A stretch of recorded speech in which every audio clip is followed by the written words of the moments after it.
My daughter refused to invite me to her baby's first birthday party, saying, "It's just awkward having you and mom's husband in the same space."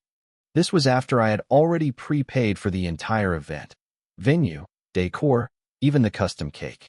I canceled everything the day before. She called sobbing as vendors dropped out. What happened next was rather unexpected. I will tell you everything.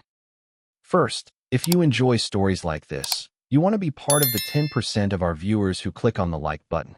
This really makes us happy. If you are yet to subscribe to our channel, kindly support us today by subscribing to this channel. This helps us to bring you more beautiful stories. It will be great to tell us where you are watching us from in the comments section. Now let's get into the details of the story. I remembered sitting in my car in the grocery store parking lot when her message came through, the kind of quiet moment that should have been peaceful, but somehow already felt heavy. I had just turned off the engine, still holding the receipt from the last batch of birthday supplies I'd bought, and my phone buzzed with her name. For a second, I actually smiled because I assumed she was calling to ask if I'd seen the photos she sent of the cake design, or maybe to confirm the time I'd be at the venue. Instead, I opened the message and stared at the words, "Dad, I think it's just awkward having you and mom's husband in the same space. I hope you understand." I read it twice, then a third time, because it didn't make sense that someone I had raised could speak to me like I was nothing more than an optional decoration she could remove from her life when it suited her. The irony that I was still holding the receipt for her daughter's custom balloon arch as I read that was almost too bitter to swallow. What made it worse was the way she phrased it. Carefully, almost sweetly, as if the softness in her tone would hide the blade underneath. She said, "Awkward," like I was a footnote in a chapter she no longer wanted to read, like my presence at my granddaughter's first birthday was a complication she needed to eliminate rather than something she should have wanted. The moment I finished reading it, I felt something twist in my chest, a slow, familiar ache I'd learned to live with after the divorce, but never truly understood until then. My ex-wife had always had a way of rewriting the script to put herself in the spotlight, and I had long suspected that her husband enjoyed pretending he'd stepped into some noble savior role. But I thought, naively, apparently, that my daughter stood outside that narrative, that she still saw me as her father and not a leftover piece from a story she wanted to forget. I didn't respond right away. Instead, I leaned back in the seat and watched people come and go from the store, families loading groceries into their trunks, laughing about something small and meaningless. It made me wonder when my relationship with my daughter stopped being simple and started feeling like a negotiation I was always destined to lose. I thought about the day she told me I was going to be a grandfather, how she cried into my shoulder and said she wanted her child to know me, to grow up with me around. And I believed her. I let myself believe that whatever had fractured between her mother and me wouldn't bleed into the next generation. But reading that message in the parking lot, realizing she had already chosen her mother's husband as the man whose comfort mattered most, it felt like the ground shifted under me in a way I hadn't prepared for. The cruelest part was that I had already prepaid for the entire birthday event. Months of planning, checking contracts, sending deposits, and pretending it was all bringing us closer again. I had booked the venue myself because she said she was overwhelmed trying to find anything affordable. I had paid for the decorator, the balloons, the soft play setup. Even the photographer she claimed was too expensive, though she didn't hesitate when I offered to cover it. I paid for the custom cake with the hand-painted jungle animals she insisted her daughter would love someday. I didn't flinch at the total cost because I thought this moment, this first birthday, would be a symbol that despite everything, family could still be something we chose. And now here I was, sitting in a parking lot, realizing I had essentially bankrolled my own exclusion. I kept rereading the message, hoping maybe I had misunderstood, maybe the strain of the week had made me oversensitive. But the more I read it, the clearer it became that she wasn't asking me. She was telling me. She had already decided I didn't belong there. I thought back to all the moments she had said the opposite. How she cried after her daughter was born and told me she couldn't imagine her baby's life without me. How she invited me to the pediatrician appointments in the early months. How she once told her friends, with pride, that her father would move mountains for her. What changed? When did I become the uncomfortable presence instead of the dependable one? It was like watching someone take a photograph of your life and scribble you out of the edges until you barely existed anymore. The worst part was the sudden quiet in my own head, the way pain settled into something colder, something dangerously close to clarity. I didn't rage, didn't type out a long message demanding an explanation. I just sat there and felt a stillness creep in where hurt had been. And that scared me more than the message itself, because for years I had powered through every slight, every inconsiderate comment, every subtle reminder that my ex-wife's new husband seemed to be filling roles I once held. I told myself it didn't matter as long as my daughter still wanted me around. But reading those words, I hope you understand, I realized she wasn't asking for compassion. She was asking for permission to erase me from a moment I had helped build from the ground up. I finally put the phone down and stared at the steering wheel, tracing the worn pattern with my thumb. Memories drifted in. Her, as a little girl, running down the driveway when I picked her up for weekends. The way she used to hold my hand without thinking about it. The nights she cried during the divorce and asked me if I was still going to be her dad forever. I remembered promising her I would never walk away, no matter what. And I meant it. But in that parking lot, with her message glowing on the screen like a verdict, I realized there was a difference between leaving and being pushed out. One is a choice. The other is a quiet kind of exile. By the time I turned the engine back on, I felt something settle inside me. Not anger, not sadness, but a strange sense of finality I hadn't expected. It was as if all the years of trying to maintain a fragile peace had come to a single, inevitable moment. I had always believed that if I just stayed patient and generous, eventually she would see me again the way she used to. But now I saw that my patience had become permission, that my generosity had turned into a resource she assumed she could tap without gratitude or effort. I drove home slowly, taking the long route, trying to decide whether this was just another wound I'd swallow or the point where something had to change. And as I pulled into my driveway, the message still lingering in my mind like smoke, I realized I wasn't devastated. I was tired. Tired in a way that reached bone deep, the kind of fatigue that doesn't come from one moment, but from years of being quietly pushed aside. I sat there for a long minute, my hands resting on the wheel, and let myself accept something I had avoided for too long. She didn't expect me to push back. She didn't expect me to say no. She assumed I would disappear on command because that was the role I had accidentally taught her I would play. What she didn't know was, I felt something break free that day, something I wasn't sure I could put back. What she didn't know was, I didn't feel hurt anymore. I felt done. I woke up the next morning with that same quiet heaviness pressing against my chest, the kind of pressure that doesn't explode but settles like sediment, layer after layer. I made coffee out of habit, not desire, and sat at the kitchen table staring at the steam rising from the cup instead of drinking it. The house felt too still, too neat, like a place waiting for someone who no longer lived there. I picked up my phone again, rereading her message even though I told myself I wouldn't, hoping that with daylight it might feel different, maybe less pointed. But the words hadn't changed. It's just awkward. Somehow they felt colder in the morning light, stripped of any imagined softness I had projected onto them the night before. It suddenly dawned on me that she didn't send that message in a moment of panic or confusion. She had thought it through, maybe even rehearsed it in her head, softening the language just enough to make the rejection sound polite. That, in a strange way, hurt more than anything.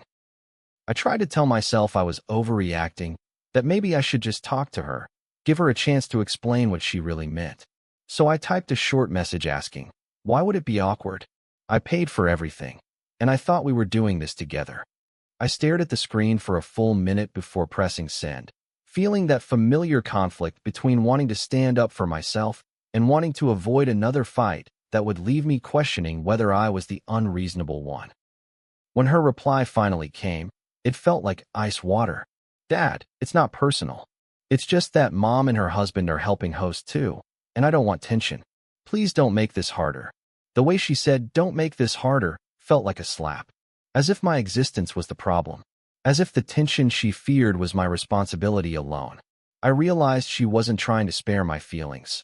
She was trying to manage her own comfort. Her answer stayed with me long after I put the phone down. I sat there in my silent kitchen asking myself why I had been the only one held responsible for the so-called awkwardness. Her mother's husband was not exactly a neutral figure, far from it. He had openly tried to edge me out of milestones since the day he entered her life, showing up to school events unexpectedly, offering unsolicited fatherly advice, and conveniently being available whenever my daughter needed something that would shed him in a heroic light. And my daughter, whether intentionally or not, had slowly absorbed that narrative.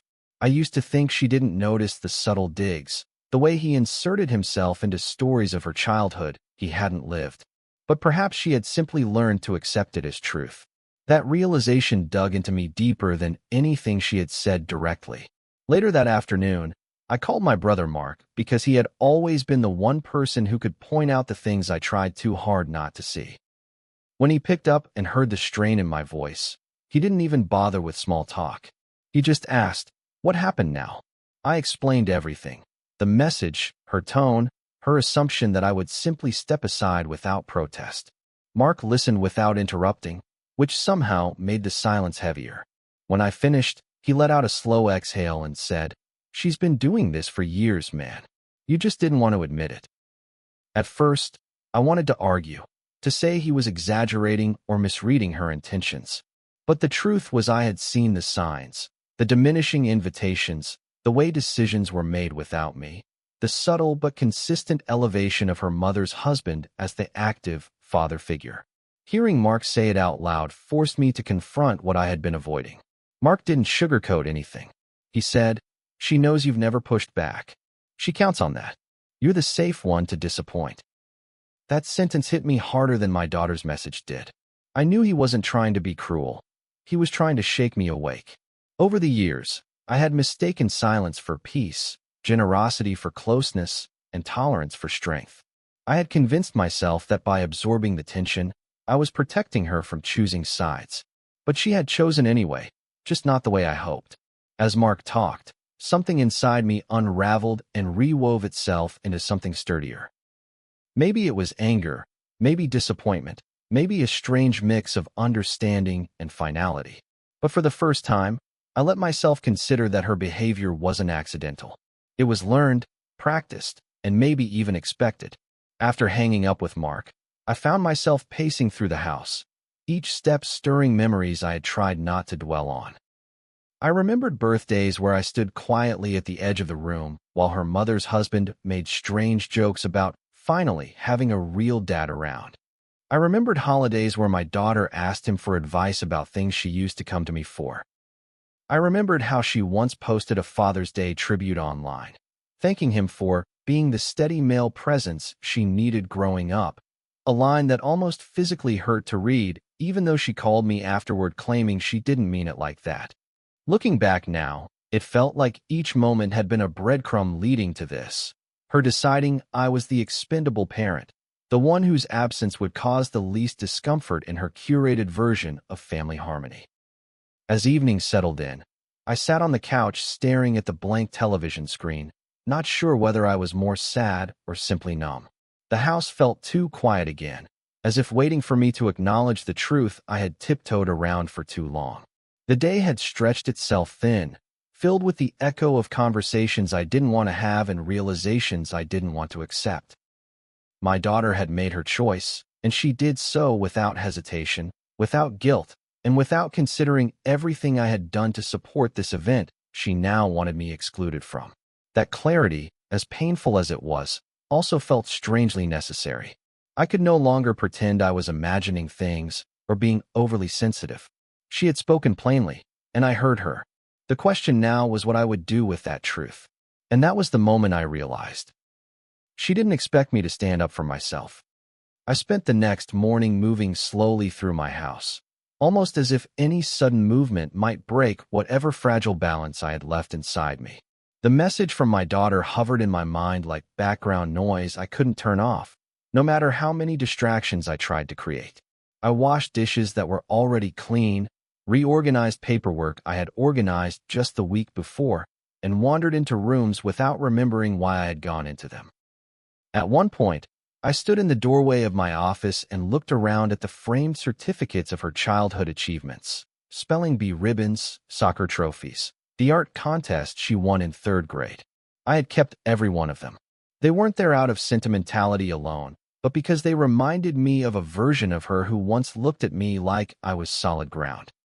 Seeing them now made me feel as though I was walking through a museum of a relationship that had slowly eroded without anyone announcing its collapse.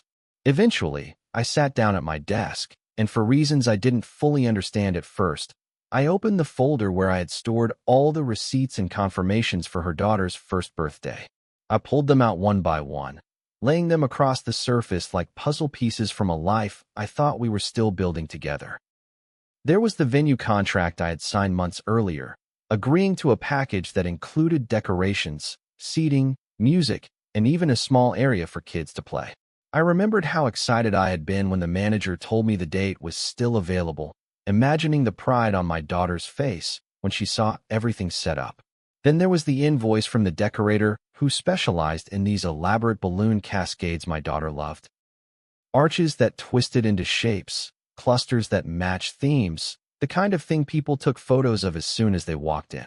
I had paid the deposit the same day she sent me the inspiration pictures, happy to be included in the planning. Seeing the papers spread out now, knowing what she had said to me, made something in my chest tighten in a way that felt different from sadness. It was something colder, more certain. I sat there for a long time, staring at the paper trail of my own willingness to be needed. Each receipt felt like a quiet record of the hope I had clung to, that this event would be a moment where we felt like a family again, even if only for a day. I hadn't realized how much I had attached to that hope until it was taken away. The more I looked at the documents, the clearer it became that everything I had paid for existed under the assumption I was part of the picture. If I wasn't welcome, then what exactly was I funding? A celebration where my only role would be to keep quiet and stay out of sight? A carefully curated illusion of unity where my presence would be treated like an inconvenience to be managed? The thought stung, but it also stripped away whatever hesitation I still had. I wasn't angry. I was simply done participating in a dynamic where I mattered only when it benefited someone else. When I finally opened my laptop, my hands didn't shake.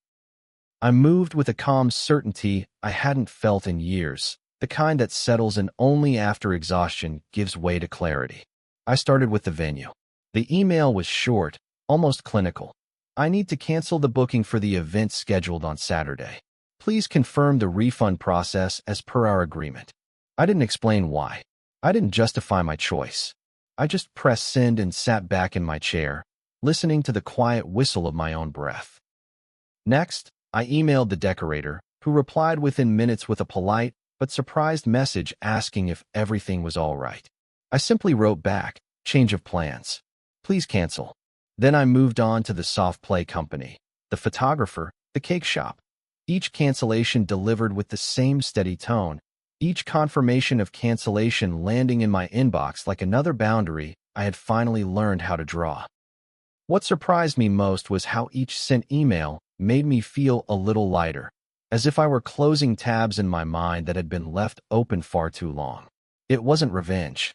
I didn't feel triumphant or vindicated. I felt like someone finally stepping out of a storm they'd been convincing themselves was only light rain. There was no dramatic music underscoring my decisions, no surge of adrenaline. Just a quiet shift inside me, a recognition that I had been the only one holding the rope in a tug-of-war I no longer wished to play. And with each vendor I canceled, I felt that rope loosen, slide, and finally fall from my hands entirely. At one point, I paused and looked around my office again, this time noticing how calm the room felt. The afternoon light filtered in through the blinds, casting warm stripes across the shelves and carpet. It struck me then how long it had been since I made a decision that wasn't driven by fear. Fear of losing her, fear of conflict, fear of being cast out. This decision, strangely enough, wasn't made from fear at all. It came from a place of acceptance. My daughter had drawn a line, clear and unmistakable. She chose her comfort over my presence, her mother's husband over her father, and no amount of money or effort on my part would change that. I wasn't punishing her. I was simply stepping out of the role I had been pressured into, one where my contribution was expected, but my presence was optional. As the final cancellation email left my outbox, I leaned back and exhaled, feeling something inside me settle for the first time in weeks. The silence in the room didn't feel suffocating anymore. It felt clean, almost peaceful. I didn't know what her reaction would be, and for the first time, I wasn't trying to predict it or prepare for it. I wasn't rehearsing explanations or justifications in my mind. I wasn't imagining her anger or disappointment. I just sat there, letting the weight of my own decision rest on my shoulders, strangely glad to feel a weight that belonged to me alone. By the time I shut down my laptop, I felt like I had crossed an invisible threshold in my own life, one I couldn't uncross even if I wanted to. I stood up, stretched, and walked to the window, watching cars pass by as though the world hadn't shifted in the last hour. Maybe to anyone else, nothing had changed. But for me, everything had. I had finally stepped out of the shadow of hope that she might someday treat me the way she once did. I had accepted the reality she kept showing me, but I refused to believe. And what she didn't know, what she couldn't possibly have predicted, was that the moment I canceled the last vendor, I felt lighter than I had in years. She just didn't know it yet. The next morning began with the sharp ping of notifications, the kind that usually signaled some uneventful group chat chatter or a reminder for bills. But this time the sound hit differently. I reached for my phone expecting nothing, only to see a string of messages from my sister, from a cousin I barely talked to, and even from an old family friend who typically only messaged me on holidays. Each notification preview was some variation of "Have you seen what she posted?" or "What's going on with the party?" At first I thought maybe the venue had messed something up, and people were assuming I knew more than I did. But when I finally opened the social media app and saw the post my daughter had written, public, lengthy, and dripping with carefully crafted disappointment, I felt a strange blend of disbelief and grim familiarity wash over me. She had written about unreliable vendors, about unexpected cancellations, and how she was heartbroken that businesses would ruin a baby's special day. Not once did she mention me. Not once did she acknowledge who had paid for everything. She let the world assume she was a victim of chaos rather than the architect of her own storm. Reading her post, I wasn't angry, not immediately. What I felt instead was a deep, weary clarity settling in my bones, a recognition that she wasn't just avoiding accountability. She was rewriting the story before the ink was even dry. The comments rolled in, people offering sympathy and outrage, friends saying things like, "Some people just don't care about customers anymore," or "I can't believe companies would treat a mom like this." And she replied to nearly every comment, always with that same subtle implication that she had been wronged by forces beyond her control. What stunned me wasn't the post itself, but how effortlessly she turned the narrative outward, never once addressing the reality that she had pushed me out and expected the structure to hold anyway. Seeing strangers express sympathy for her over a situation she had essentially caused made me feel like I had been erased a second time, this time publicly, this time intentionally. An hour later, my phone buzzed again, this time with a call from my cousin Danielle, who was rarely dramatic but always perceptive in ways that unnerved me. She didn't even say hello. She just sighed into the receiver and said, "I know you paid for that whole thing. What's actually happening?" For a moment, I considered lying, brushing it off, or pretending everything was fine because explaining the truth felt like airing a wound I still hadn't fully processed. But Danielle wasn't the type to let silence fill in the blanks, so I told her, slowly, quietly, the way someone confesses something embarrassing even though they did nothing wrong.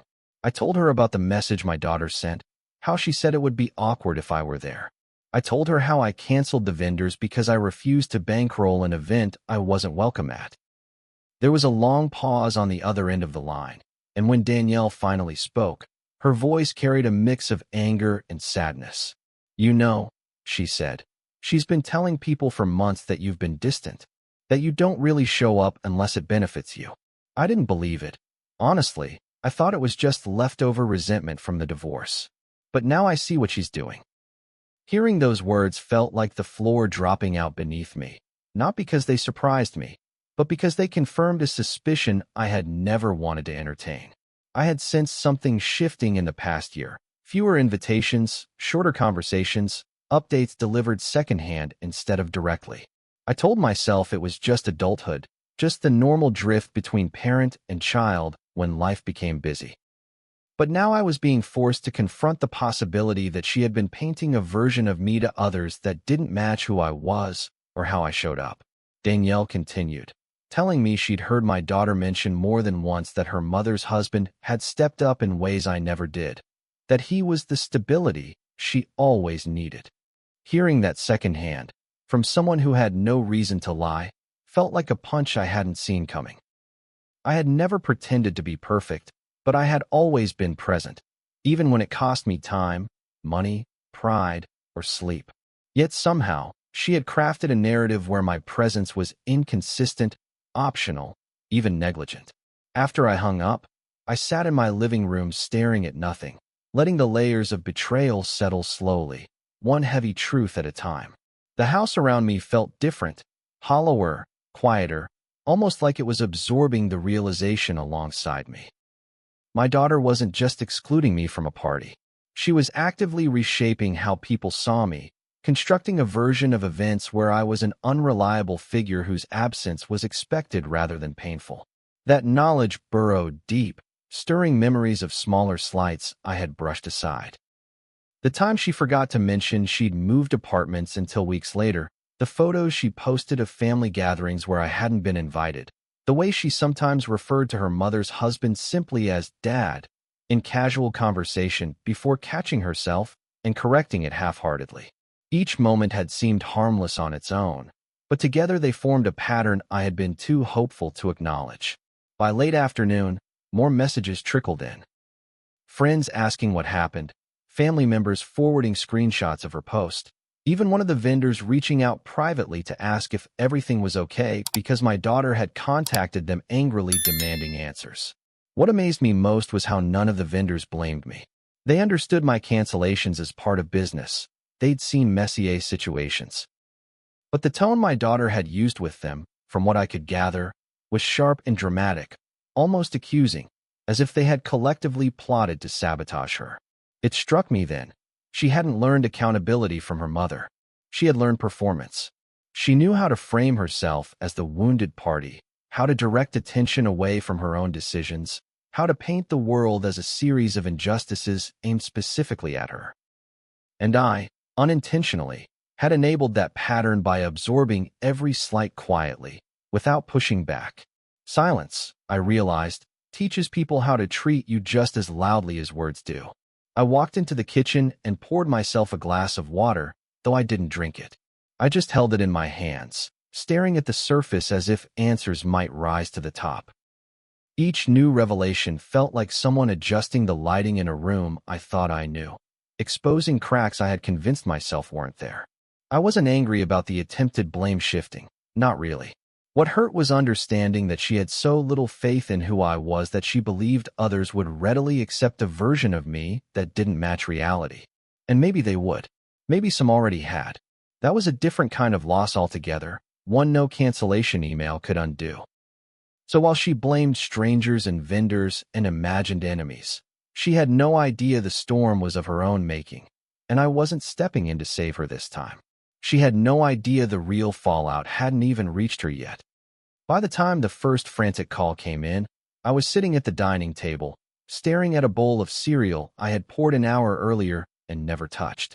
The house had that strange hush that happens after you've made a decision you can't take back, the air almost expectant, as though waiting to see what would rise from the ashes of old patterns.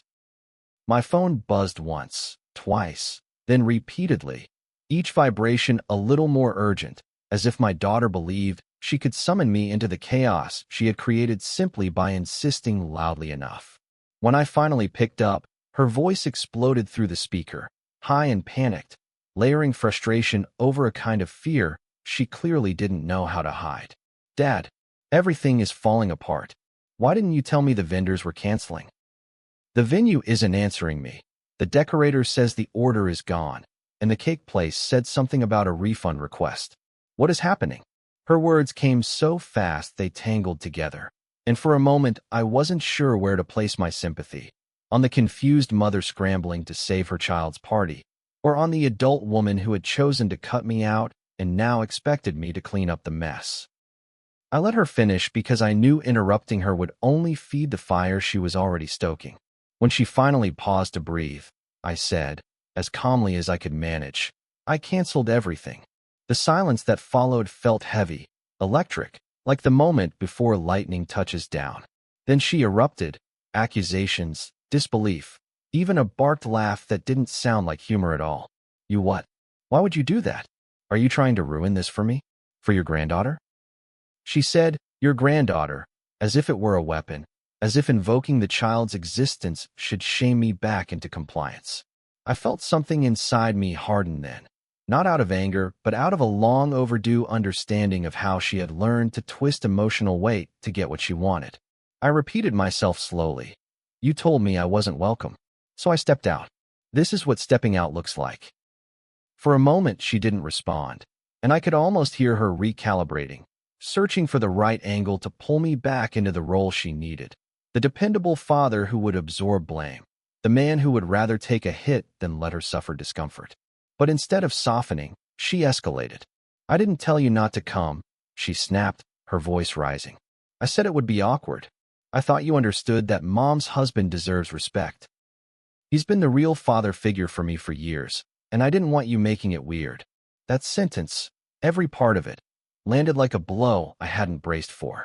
I knew she had drifted toward him emotionally, but hearing her say he had been the real father figure twisted something in my chest I didn't even know still had room to hurt.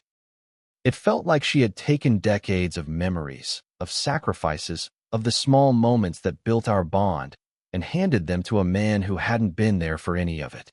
Before I could respond, the line crackled faintly, and I heard another voice in the background, a mutual friend of hers, someone I recognized instantly.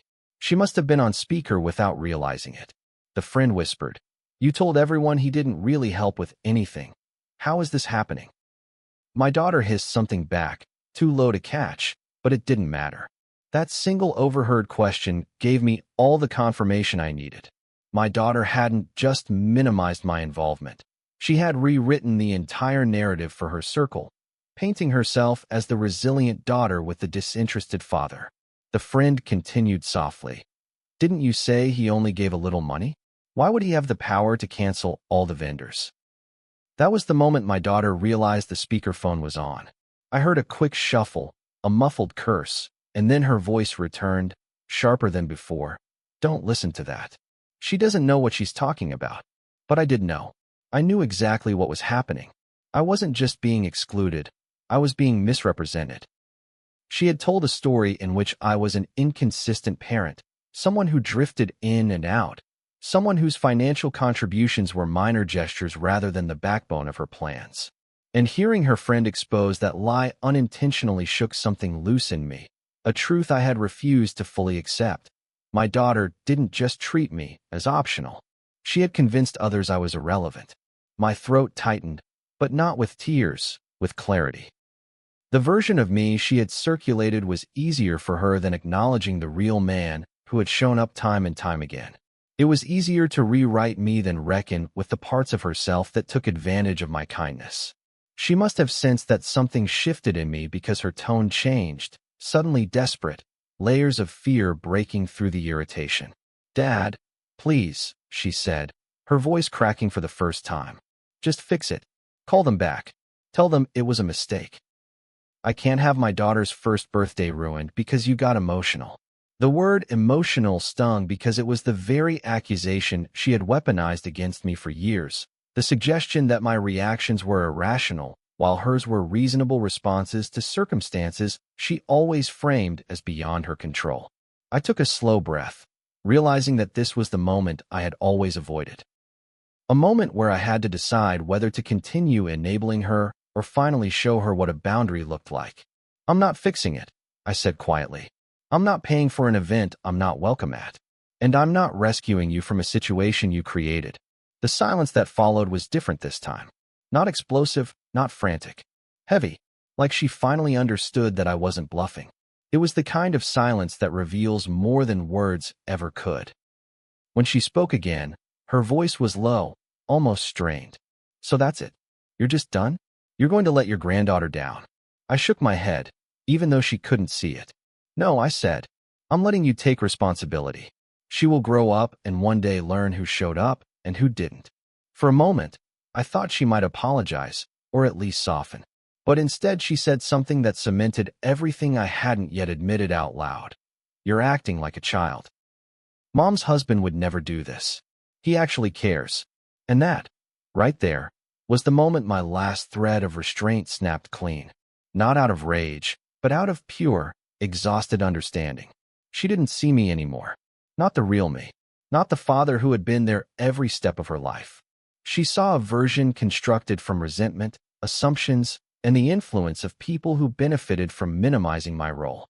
I let out a slow breath and said the words I had been holding back for days. It's not awkward now, I told her. I'm not in the picture, just like you wanted. The line went dead silent, and that silence told me everything I needed to know about what would come next.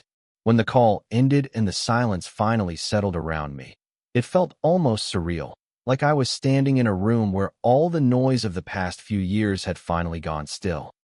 I stayed at the dining table for several minutes, hands still wrapped around my phone even though the screen had long gone black. There was no surge of vindication, no lingering adrenaline, no triumphant sense of teaching her a lesson. What I felt instead was something quieter, heavier, and oddly cleansing. The unmistakable understanding that I had reached the end of a road I had walked far too long out of obligation, guilt, and the hope that eventually she would see me clearly again. As I sat there, breathing slowly, I realized that I wasn't mourning the loss of the birthday party or the money or even the moment. I was mourning the version of her I kept waiting to come back, the daughter who once believed I hung the moon, who ran to me with scraped knees and first heartbreaks, who promised me I'd always be her safe place.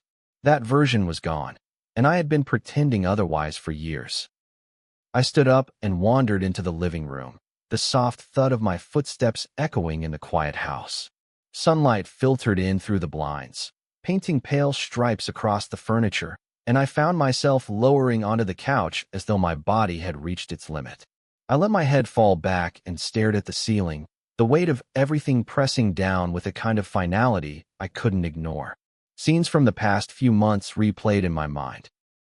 Her dismissive tone, her carefully crafted narratives, the ease with which she replaced gratitude with expectation.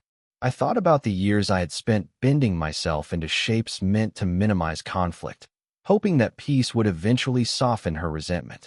And I thought about how she had chosen to twist the truth instead of confronting the way she had hurt me.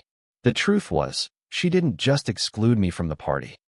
She excluded me from the version of her life she curated for others, a life where I didn't fit the story she wanted to tell. Accepting that truth didn't break me, it freed me. A few hours passed before she texted.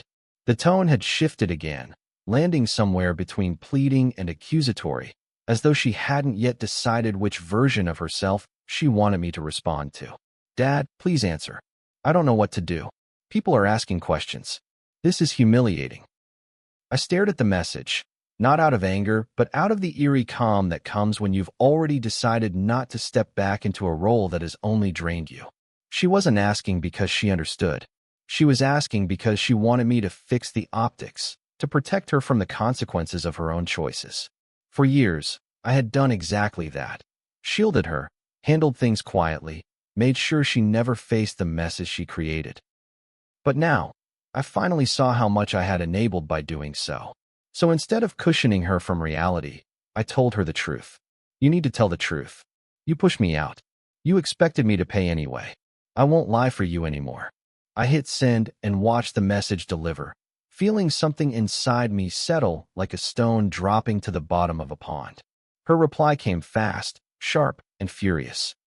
She accused me of abandoning her, claimed I had overreacted, insisted I had blown everything out of proportion. Each message unraveled into another, a spiraling stream of blame and deflection. I read them all because I wanted to see it clearly, the pattern I had been ignoring for years. Every sentence was some version of the same sentiment. You caused my discomfort, so you must fix it. But I no longer accepted that assignment. When she finally wrote, "If you cared about me at all, you'd fix this," I let out a breath I hadn't realized I was holding. Because that was the core of everything, wasn't it? She wanted me to prove my love through sacrifice, but she never once considered how her choices communicated her love, or lack of it, back to me. I replied with a message that took me longer to write than I expected, not because the words were complicated, but because I wanted to be sure I spoke from clarity, not emotion. I wrote, "I love you. I always have. But love doesn't mean I must be mistreated. I will no longer fund events I'm excluded from. I will no longer let you rewrite my role in your life to fit your narrative. I won't step into situations where I'm unwelcome just to be blamed later. You are responsible for your choices now." As soon as I sent it, a strange peace washed over me. Not triumph, not righteousness, just the quiet sense of a door closing. She responded with a single message, "Fine." But even through the brevity, I felt the weight of what she hadn't said. The shock, the disbelief, the dawning realization that I wasn't bending this time. It felt like the moment a tug-of-war rope goes slack, not because someone won, but because someone finally let go. Later that night, I received a message from Danielle again. She had heard some whispers, seen the remnants of my daughter's meltdown, and reached out to check on me. I told her the truth. Not the polished, minimized version I used to offer, but the raw reality of everything that had happened. She didn't try to soften it or tell me I was imagining things. Instead, she said something that landed heavier than any lecture or comfort. Sometimes the only way to break a cycle is to stop participating in it. I sat with those words long after we hung up, letting their truth seep into the places I had been afraid to look. She was right. I had participated in a dynamic that allowed my daughter to place all emotional responsibility onto me while giving nothing in return. I couldn't change her behavior, but I could change my role in it. The next morning, I woke up feeling lighter, not healed, not triumphant, but grounded. I made coffee and actually drank it this time, the bitterness strangely comforting. I walked through my house and realized something had shifted inside me. I felt present in my own life again. Not waiting for her approval, not bracing for another dismissal, not standing by with my wallet open and my heart exposed. I felt like a man reclaiming space he had slowly surrendered without noticing. And as I stood there in the quiet, I understood the boundary clearly. I would be her father. I would love her. But I would no longer abandon myself to keep a place in her life that she only offered conditionally. She called once that afternoon, but I let it go to voicemail. Not out of spite. Out of clarity. She had nothing new to say, not yet. And for the first time, I didn't feel obligated to pick up. I sat down, listened to the quiet, and felt a new truth settle in my chest. I could love her from a distance. I could care without sacrificing myself. I could stop trying to prove my worth to someone who had already decided she couldn't see it. For once, the silence didn't feel like punishment. It felt like freedom. If you've ever had to set a boundary with someone you love just to protect your own peace, share your story in the comments below. And if this one resonated with you, don't forget to like, share, and subscribe for more real stories that hit hard and heal slow. See you soon in the next story.